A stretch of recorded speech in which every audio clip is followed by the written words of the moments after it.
ये तो कुछ ऐसी बातें हो गई, हमने शब्दों में प्रकट किया, लेकिन व्यवहार में क्या है, आकाश से गिरे खजूर में अटके। गृह मंत्री जी और हमारे संसदीय मंत्री यहां अभी थे। हमारे गृह मंत्री अमित शाह जी जब झारखंड के चुनाव हो रहे थे, वहां जाके कहे कि यहां पे बांग्लादेश के पूरे घुसपैठिया रहे, अल्पसंख्यक हो जाएंगे। लेकिन इसी समय मैं एक बात जरूर कहना चाहूंगा कि बॉर्डर सिक्योरिटी फोर्स जो आपके अंडर में है, 56 इंच का सीना क्या खोखला हो गया? या आप सक्षम नहीं है कि जो आपके अंडर में है, 56 इंच का सीना क्या खोखला हो गया? या आप सक्षम नहीं है कि बॉर्डर सिक्योरिटी फोर्स वाले से वहां पर क्या करते लोग इस प्रकार आ रहे हैं? ये माननीय सदस्य श्री सुखदेव भगत जी, सुखदेव भगत जी, माइक से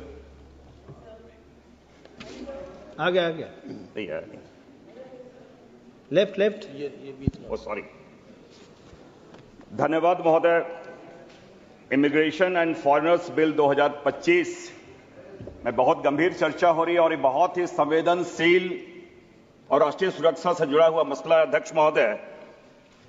और जैसा कि अभी हमारे सत्ता पक्ष के लोगों ने भारत की बहुत ही ऐतिहासिक और सांस्कृतिक जो वाक्य उनका उन्होंने प्रयोग किया, अतिथि देवो भवः और वसुदेव कुटुंबकम, लेकिन ये तो कुछ ऐसी बातें हो गई, हमने शब्दों में प्रकट किया, लेकिन व्यवहार में क्या है, आकाश से गिरे खजूर में अटके।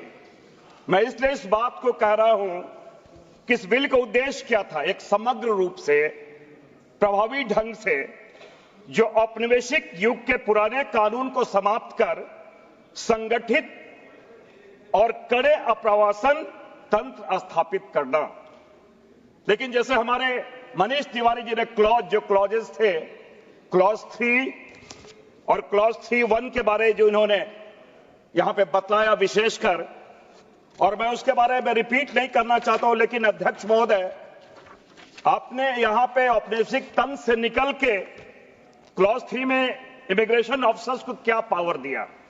There decisions are final and binding, where is the judicial oversight? अध्यक्ष महोदय, हम इसको इतने निरंकुश, इतने पावरफुल बना दे रहे हैं, और राष्ट्रीय सुरक्षा के नाम पे अध्यक्ष महोदय कानून ये बिल नहीं आया था। मैं 2-3 एग्जाम्पल देना चाहता हूं फरवरी 2025 का, क्योंकि ये भारत में अलग अलग, चाहे कवि हो, कॉमेडियन हो या शिक्षाविद हो, ये भारत माता है, क्योंकि ये भारत में अलग अलग विचारों के लोग यहां पे, उनकी स्वीकारता ही भारत की खूबसूरती है।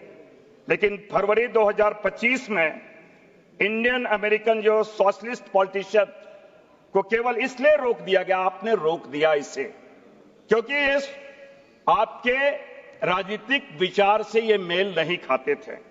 अध्यक्ष महोदय, जो हमारे, और एक मैं कहना चाहूंगा, कर्नाटक गवर्नमेंट ने जब इन्हें बुलाया, ब्रिटिश शिक्षाविद को, आपने उसे रोक दिया।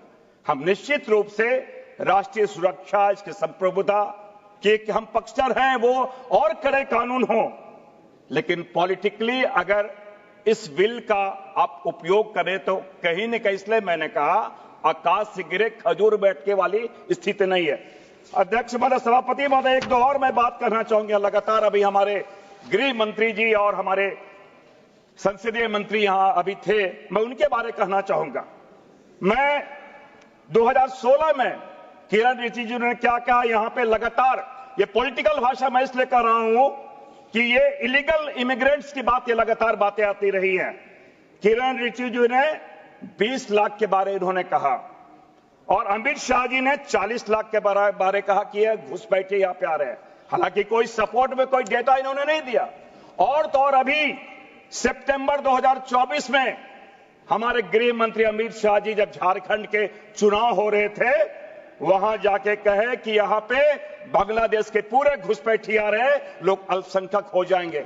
लेकिन इसी समय मैं एक बात जरूर कहना चाहूंगा कि बॉर्डर सिक्योरिटी फोर्स जो आपके अंडर में है, 56 इंच का सीना क्या खोखला हो गया? या आप सक्षम नहीं है कि बॉर्डर सिक्योरिटी फोर्स वाले से वहां पर क्या करते लोग इस प्रकार आ रहे हैं? ये अलग बात है।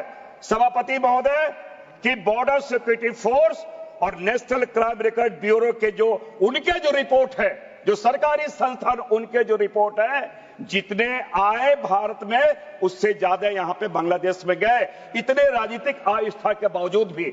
तो इस प्रकार के जो शब्दों का प्रयोग किया जा रहा है, इस प्रकार की जो चीजें लाई जा रही है अध्यक्ष महोदय, इसलिए मैंने कहा कि ये बहुत संवेदनशील मसला है, इसमें राजनीति कम, इसमें गंभीरता से विचार होने चाहिए। एक बात और मैं कहना चाहूंगा सभापति महोदय, यहां क्लॉज 16 के बारे क्या ये हमने वसुधैव कुटुंबकम की हमने बातें की, हम विश्व गुरु होने की बातें हम कह, लेकिन ग्लोबली हमारा इमेज क्या बना जा रहा है।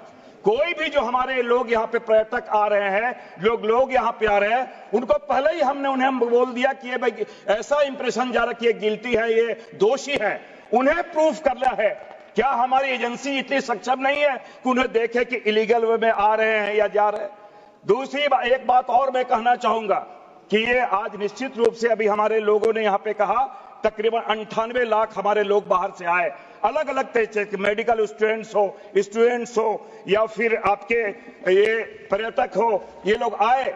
लेकिन आप सोचिए सभापति महोदय, उनकी सारी गतिविधियां ट्रैक की जाएंगी, कौन होटल है, कहां हॉस्पिटल है।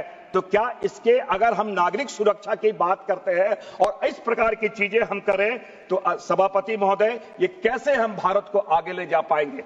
सभापति महोदय एक बात और मैं कहना चाहूंगा, 2-3 उदाहरण मैं देना चाहूंगा।